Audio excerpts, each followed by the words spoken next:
সম্প্রতির সময় আমরা দেখছি যে আসলে এই যে স্বৈরাচার শেখ হাসিনা পতনের আপনার কিছুদিন পরে এই আজ পর্যন্ত অবধি আমরা দেখলাম যে এই যে গণ আন্দোলন যে হয়েছে, তো এই গণ অভ্যুত্থান এবং স্বৈরাচার পতনের পরে আমরা একটা কথা কিন্তু বারবার আমাদের সম্মুখে আছে, সেটা মাস্টার মাইন্ড।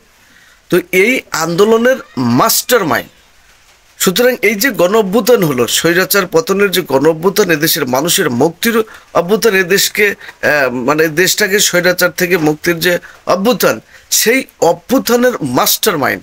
আসলে এই মাস্টার মাইন্ড শব্দের অর্থটা কি? মাস্টার মাইন্ড হচ্ছে একজন সর্বোচ্চ একজন চিন্তাশীল ব্যক্তি। তো এই আন্দোলনের একজন সর্বোচ্চ চিন্তাশীল ব্যক্তি কি আপনার মাহফুজ ভাই?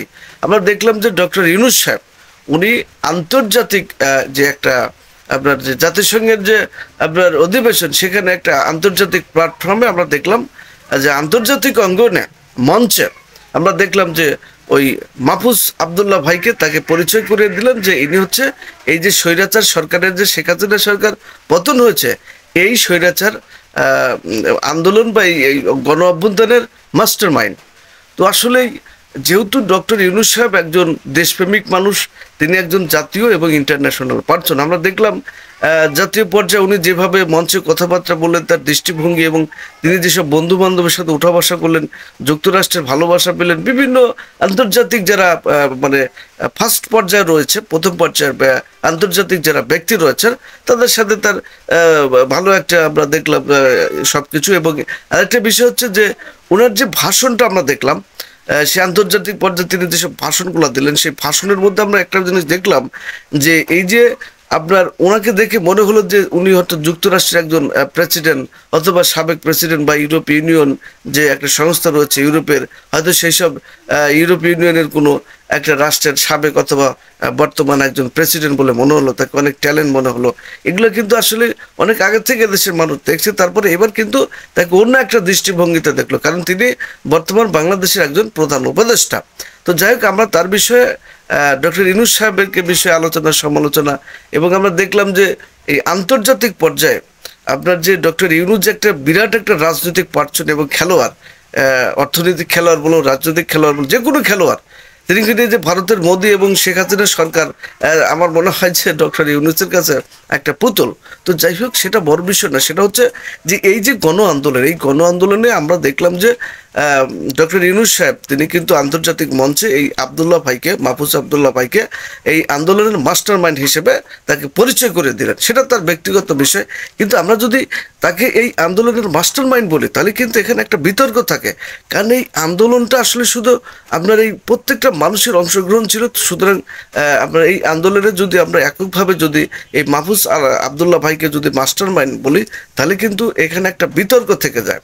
তো কাজেই এই আন্দোলনটা স্বৈরাচার শেখ হাসিনা সরকারের আন্দোলনের পিছনে এটা অনেক দিন ধরে বহমান ছিল, চলমান ছিল, প্রক্রিয়া ছিল, এবং শেষ পর্যায়ে কোটা আন্দোলনের মাধ্যমে তাকে যদি আমরা বলি যে এই যে আপনি কোটা আন্দোলনের তিনি একজন মাস্টার মাইন্ড।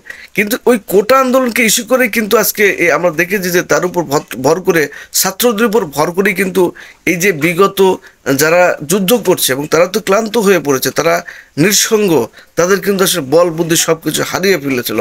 তো যাই হোক, তারপর তারা ছাত্রদের উপর ভর করে কিন্তু সম্মিলিতভাবে কিন্তু একটা গণ অভ্যুত্থানের মাধ্যমে কিন্তু সবার প্রচেষ্টায় এদেশের আপামর জনগণ, সকল শ্রেণী পেশাজীবী বিভিন্ন মানুষের প্রচেষ্টার ফসল হচ্ছে কিন্তু এই স্বৈরাচার যে গণ অভ্যুত্থান, স্বৈরাচার পতন। তো আসলে এখানে এককভাবে যদি আমরা মাহফুজ আবদুল্লাহ ভাইকে যদি মাস্টার মাইন্ড হিসেবে বিশ্বাঙ্গনের পরিচয় কেউ করিয়ে দেয়, আমার মনে হয় তার মধ্যে একটা বিতর্ক থাকে। তবুও ডক্টর ইউনূস সাহেব তিনি একজন আন্তর্জাতিক পার্সন, আমাদের দেশের সম্মানিত একজন ব্যক্তি, তাকে নিয়ে আলোচনা করা, সমালোচনা করা আসলেই বিতর্ক একটা ব্যাপার থেকে যায়।